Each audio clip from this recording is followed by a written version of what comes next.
Paper 165. The Perean Mission begins. On Tuesday, January 3, A.D. 30, Abner, the former chief of the 12 apostles of John the Baptist, a Nazarite, and one-time head of the Nazarite school at En-Gedi, now chief of the 70 messengers of the kingdom, called his associates together and gave them final instructions before sending them on a mission to all of the cities and villages of Perea. This Perean mission continued for almost 3 months, and was the last ministry of the Master. From these labors Jesus went directly to Jerusalem to pass through his final experiences in the flesh. The 70, supplemented by the periodic labors of Jesus and the 12 apostles, worked in the following cities and towns and some 50 additional villages: Zaphon, Gadara, Makad, Arbela, Ramath, Edrei, Basora, Caspin, Mizpeh, Geraza, Ragaba, Succoth, Amathus, Adam, Penuel, Capitolius, Dion, Hatita, Gada, Philadelphia, Jogbaha, Gilead, Beth-Nimrah, Tyrus, Eliela, Livius, Heshbon, Caleroh, Beth-Peor, Shittim, Sibmah, Medeba, Beth-Maon, Areopolis, and Aroer. Throughout this tour of Perea, the Women's Corps, now numbering 62, took over most of the work of ministration to the sick. This was the final period of the development of the higher spiritual aspects of the gospel of the kingdom, and there was, accordingly, an absence of miracle working.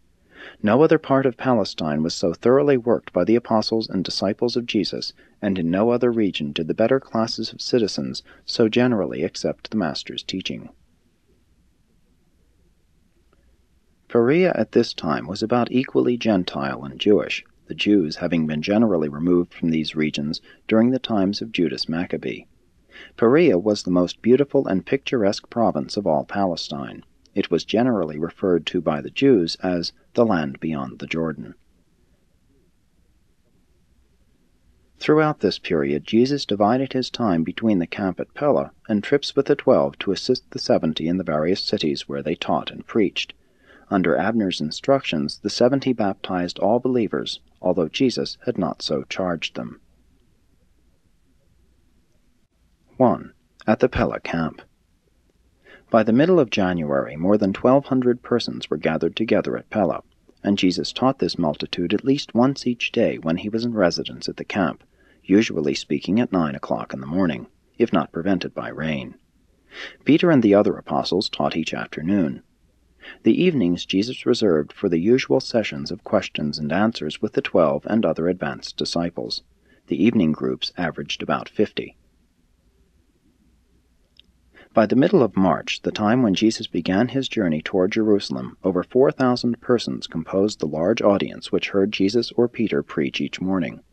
The Master chose to terminate his work on earth when the interest in his message had reached a high point, the highest point attained under this second or non-miraculous phase of the progress of the kingdom. While 3/4 of the multitude were truth-seekers, there were also present a large number of Pharisees from Jerusalem and elsewhere, together with many doubters and cavilers.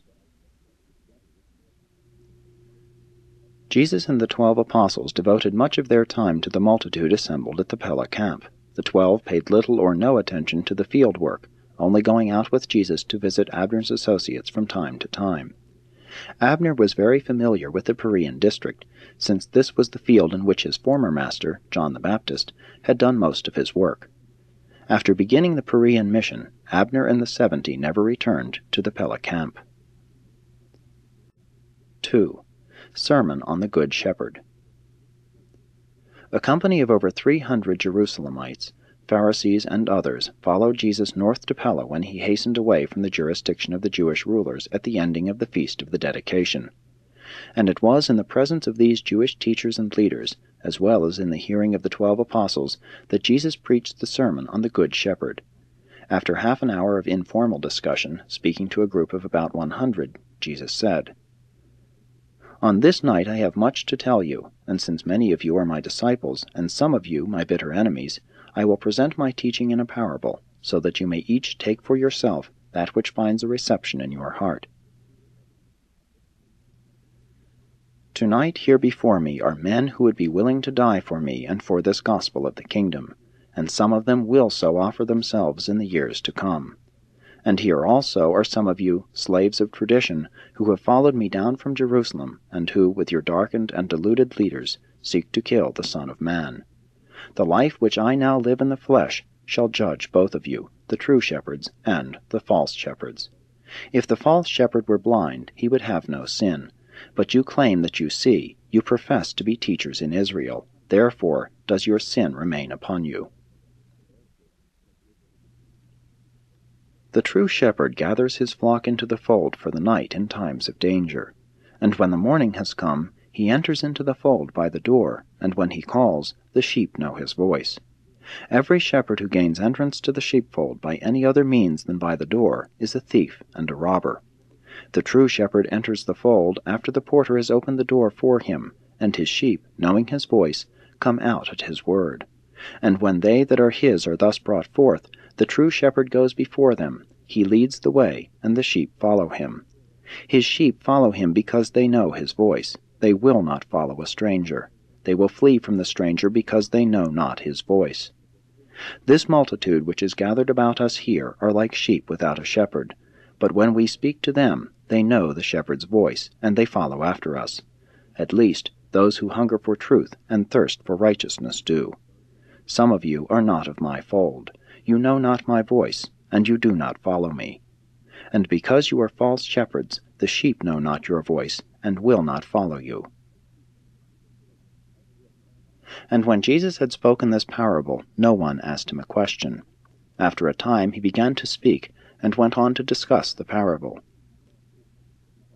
You who would be the under-shepherds of my Father's flocks must not only be worthy leaders, but you must also feed the flock with good food. You are not true shepherds unless you lead your flocks into green pastures and beside still waters. And now, lest some of you too easily comprehend this parable, I will declare that I am both the door to the Father's sheepfold, and at the same time the true shepherd of my Father's flocks. Every shepherd who seeks to enter the fold without me shall fail, and the sheep will not hear his voice. I, with those who minister with me, am the door. Every soul who enters upon the eternal way by the means I have created and ordained shall be saved and will be able to go on to the attainment of the eternal pastures of paradise. But I also am the true shepherd who is willing even to lay down his life for the sheep. The thief breaks into the fold only to steal and to kill and to destroy.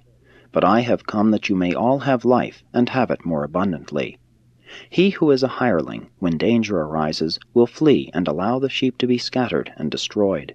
But the true shepherd will not flee when the wolf comes. He will protect his flock and, if necessary, lay down his life for his sheep. Verily, verily, I say to you, friends and enemies, I am the true shepherd. I know my own, and my own know me. I will not flee in the face of danger. I will finish this service of the completion of my Father's will, and I will not forsake the flock which the Father has entrusted to my keeping. But I have many other sheep not of this fold, and these words are true not only of this world. These other sheep also hear and know my voice, and I have promised the Father that they shall all be brought into one fold, one brotherhood of the sons of God. And then shall you all know the voice of the one shepherd, the true shepherd, and shall all acknowledge the fatherhood of God. And so shall you know why the Father loves me, and has put all of his flocks in this domain in my hands for keeping. It is because the Father knows that I will not falter in the safeguarding of the sheepfold, that I will not desert my sheep, and that, if it shall be required, I will not hesitate to lay down my life in the service of his manifold flocks. But mind you, if I lay down my life, I will take it up again. No man or any other creature can take away my life. I have the right and the power to lay down my life, and I have the same power and right to take it up again. You cannot understand this, but I received such authority from my Father even before this world was. When they heard these words, his apostles were confused, his disciples were amazed, while the Pharisees from Jerusalem and around about went out into the night, saying, He is either mad or has a devil.